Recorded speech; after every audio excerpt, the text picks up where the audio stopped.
Moi, je vais vous tenir une présentation sur la tête et les jambes. Il n'y a pas réellement pas de topo particulier, c'était juste vous expliquer. C'est un projet qu'on a mis en place il y a donc 2 ans, en avril 2023.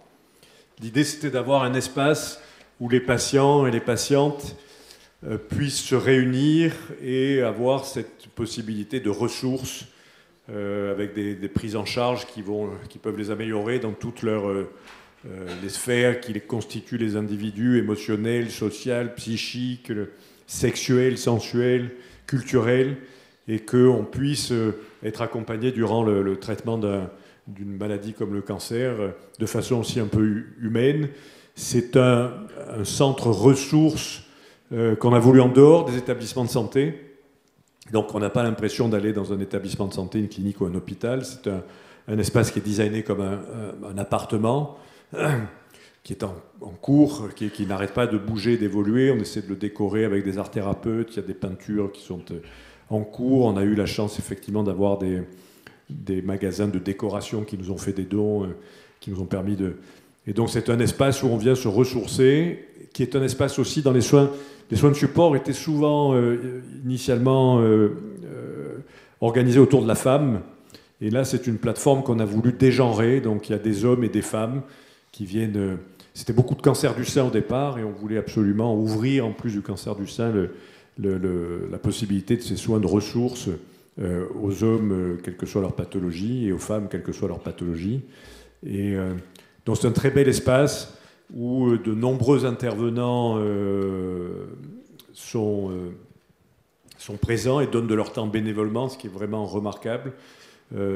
L'abonnement est de 30 € par an pour les patients. Ceux qui n'ont vraiment pas les moyens, bien entendu, la gratuité de la prise en charge est faite par l'association. Et donc c'est un très bel espace. Donc on a 4 petits films. On rediscutera après, parce que dans le cadre de cette association, avec une art thérapeute qui n'est pas là aujourd'hui, Anne Lagrange, il y a beaucoup de la troupe des impatients. On a eu le bonheur de mettre en place une pièce de théâtre qui s'appelle La Traversée. C'est des mots qu'ont écrit les patients dans le cadre de ces séances d'art-thérapie sur des ateliers d'écriture. Et les patients, il y a 1 an et demi, ont accepté de jouer leurs propres mots, et avec une mise en scène d'Éric Puch. Et depuis, on a cette pièce de théâtre qu'on a proposée ici dans cette salle en octobre, puis au Soleil en novembre, et puis on a une petite tournée qui débute en mai à Castelnau-le-Lay à Montpellier, et d'autres dates après, peut-être Marseille, Toulouse, et on espère Paris. Et oui, Dominique. Donc tout ça dans le cadre de cette association où se crée du lien, de l'humain, des échanges. C'est un endroit que je trouve moi assez merveilleux, même ce qui devrait être des espaces absolument nécessaires pour tous les patients qui sont pris en charge, pas simplement d'ailleurs même dans la cancérologie, mais dans toutes les pathologies chroniques dans le temps long, pathologies qui vont s'inscrire dans le temps long. Donc je vous laisse avec ces 4 petits films, et puis on se retrouve à la fin si vous avez des questions pour qu'on discute un peu de la tête et les jambes. Merci.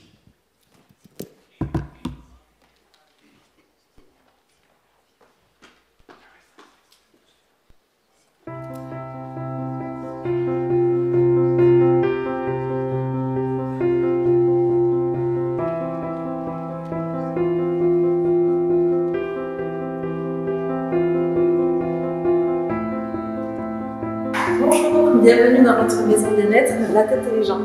Je vous en prie.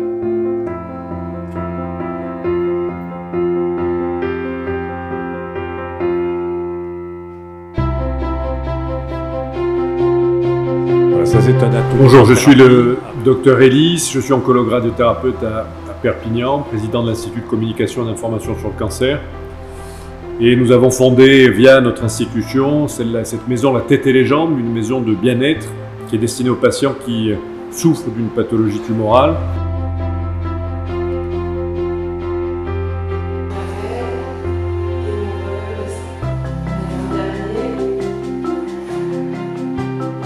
Cette maison a pour vocation de compenser les lacunes que nous avons, nous, les médecins spécialistes, dans la prise en charge psychique, sociale, émotionnelle, culturelle des patients, afin de réaliser une prise en charge globale, ce que j'aime qualifier d'oncologie humaniste, qui s'intéresse autant à l'organe pathologique qu'à la personne porteuse de cette maladie, et qui lui permettra de passer et de traverser cette épreuve qui est la maladie de la meilleure des façons possibles.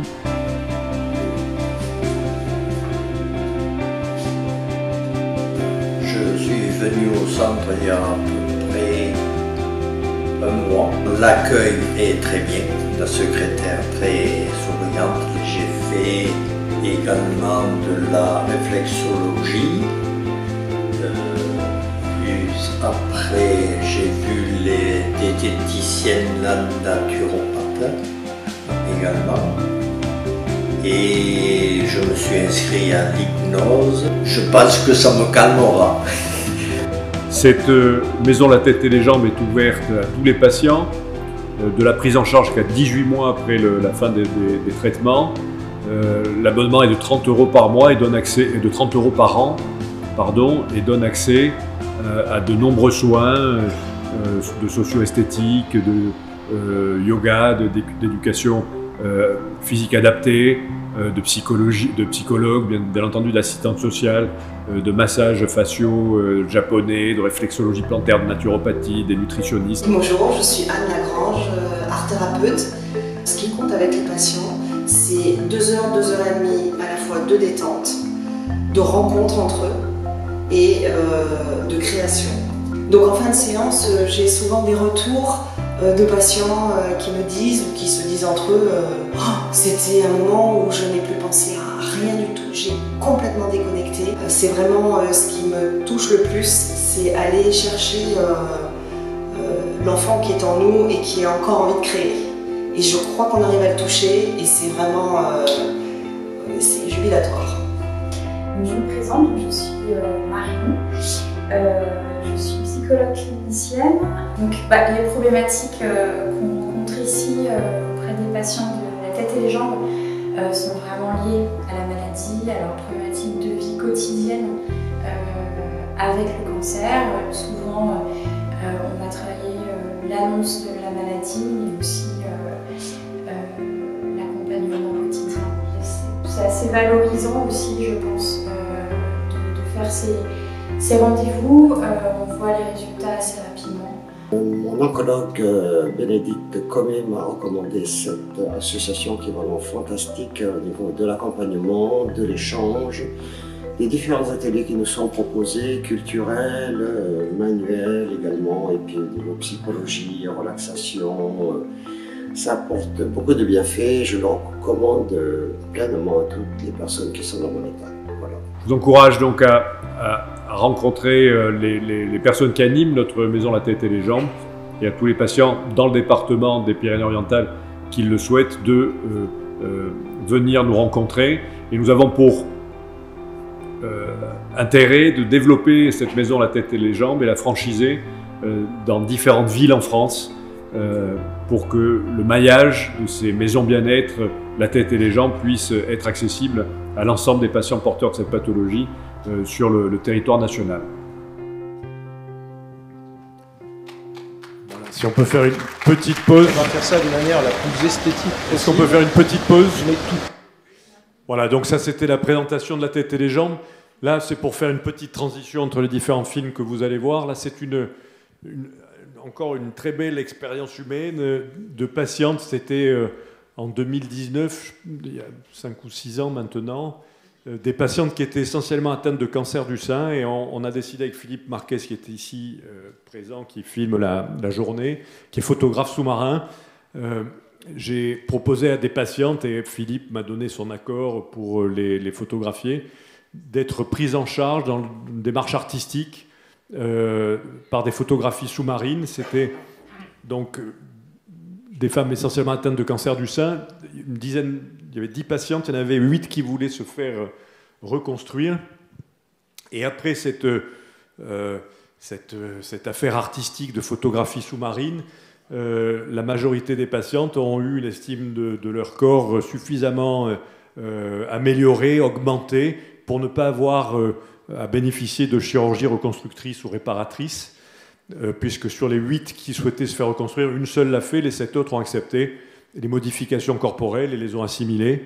Et on a appelé cette séance de photographie qu'on a exposée dans plusieurs villes en France, l'art réparateur, C'est-à-dire la chirurgie peut réparer, mais l'art aussi peut être réparateur sur le plan physique et sur l'estime de soi. Donc ça, c'est un petit reportage qu'on avait fait sur France 3 à l'époque. En montrant quand même qu'avec le handicap, on peut continuer à être belle et en tout cas, je vais essayer de vous valoriser le plus possible. C'est une séance photo un peu particulière. Ces 15 femmes atteintes pour la plupart du cancer du sein ont décidé de prendre la pause sous l'eau. On est toujours un peu stressé, c'est surtout le fait d'être sous l'eau, mais c'est motivant, c'est un bon petit défi. L'objectif de cette séance photo consiste à valoriser ces patientes, exister sous un autre regard pour combattre la maladie. Se sentir belle malgré la maladie, surtout quand on est jeune, c'est dur. On se démène et puis c'est important de le montrer aux autres et de prouver qu'on peut y arriver. C'est une sacrée expérience de vie, de force. Voilà, c'est un beau témoignage de courage pour toutes ces filles qui se mettent à l'eau comme ça pour parler de la maladie, de ce qu'on vit, de nos récidives, de la difficulté qu'on a pu avoir. Dévoiler des cicatrices tout en respectant la pudeur de chacune, le rôle du photographe s'avère ici délicat. Montrer les blessures, mais aussi leur donner la possibilité, pour celles qui le veulent, d'être plus à l'aise en se masquant une partie du corps. Ce projet artistique s'inscrit dans le cadre des journées Vaincre le cancer, mises en place il y a 6 ans en pays catalan. Le but pour le médecin à l'origine de la démarche, redonner aux patients un certain bien-être. Et ça leur permet vraiment d'avoir une vision d'elles-mêmes beaucoup plus forte et beaucoup plus narcissique un peu, comme on peut avoir été lorsque le corps a été mutilé un peu en manque de confiance sur son propre physique. Là, c'est peut-être leur redonner un peu d'estime de soi. Redonner confiance aux personnes atteintes par la maladie, mais lancer aussi un message de prévention. Moi, c'est au cours d'une mammographie que je me suis fait détecter et comme je me suis fait détecter très tôt, en fait, ça n'a pas été très grave. Les photos de la séance seront dévoilées au cours des colloques que présente l'Institut de communication et information sur le cancer à travers la France. Le premier aura lieu le 13 juin à Brest. Une halte est prévue au Palais des Congrès de Perpignan en septembre.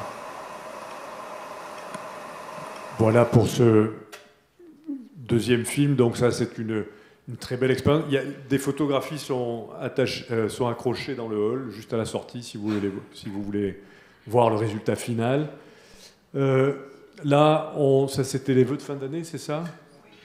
Voilà, là on va vous montrer un petit film sur les vœux de fin d'année. En décembre 2024, on a réuni les intervenants et les patients pour partager un moment de fête ensemble. Donc on a fait un petit film, ça c'est Philippe qui nous le dévoile, là, et on va le regarder.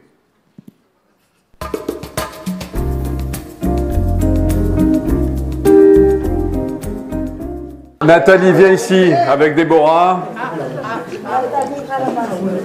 Ah voilà, la bouche pleine, Nathalie. J'ai pas pris le verre, moi, quand même. Donc voilà, on est ravis de vous réunir ce soir pour le deuxième Noël avec les intervenants et les patients qui ont souhaité d'être parmi nous ce soir. 1 année et demie, la deuxième fois qu'on se réunit pour fêter ces fêtes et la nouvelle année à venir.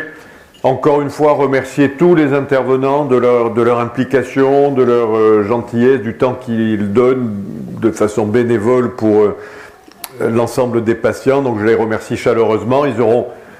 Vous les invitez, je crois que c'est les patients qui invitent ce soir les intervenants avec toutes ces victuailles. Donc je suis ravi que les patients fassent des efforts pour les intervenants. Il y aura un petit Noël des intervenants que Déborah a organisé avec Nathalie. Et puis, pour les patients qui sont présents, je suis très heureux pour les patients qui puissent participer à ce type d'aventure qu'est la tête et les jambes et puissent bénéficier de tous ces soins alternatifs qui font, je pense, tant de bien au spirituel, avec une prise en charge du corporel qui est organisée dans les établissements de santé, pour cette médecine que j'aime appeler médecine humaniste ou oncologie humaniste. Donc voilà, je suis très heureux de ces moments qu'on va partager ensemble ce soir, de cette fête avant l'heure, et je vous souhaite de très très bonnes fêtes, une belle fin d'année, une très bonne année 2025, et encore merci aux intervenants, merci aux patients, et voilà, profitons de cette soirée. Je ne sais pas si Déborah veut dire un petit mot, Nathalie. Nathalie, je crois que oui, non? Oui, c'est spontanément. Voilà, c'est bien. Nathalie. Encore. Bah, je vous remercie à tous parce que vraiment vous êtes adorables. Et joyeux Noël, passez une bonne fête. Vas-y, parle. J'ai tout dit. C'est le en plus filmé. Caméraman. Voilà. Et Déborah, non, je crois qu'elle a rien à dire.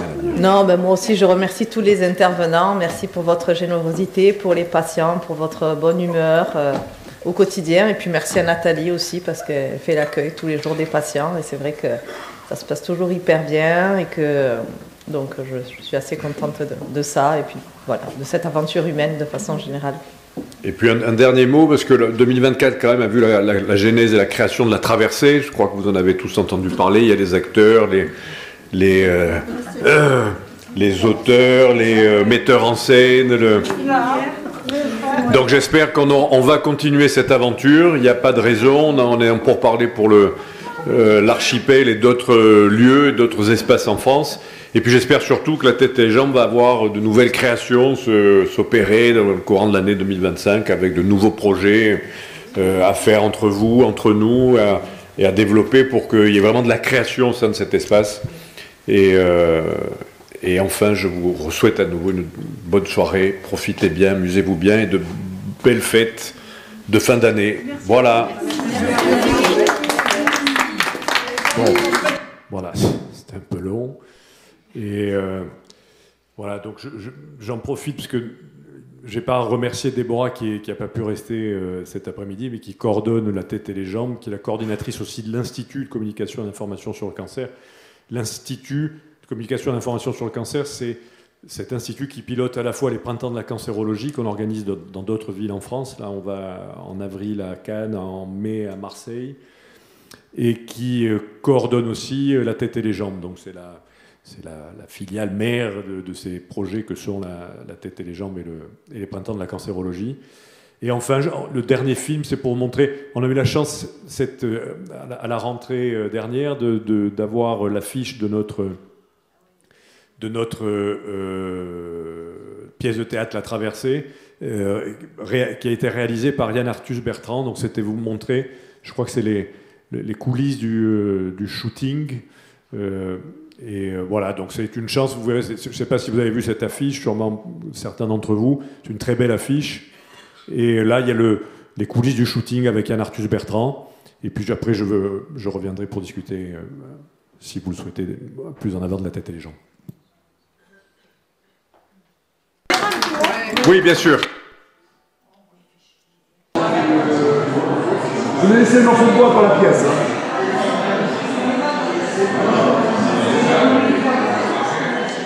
Je mets beaucoup de trucs autour pour que vous puissiez écrire, pour écrire sur le théâtre sans qu'on ait besoin de rester la matière. Écrire en haut.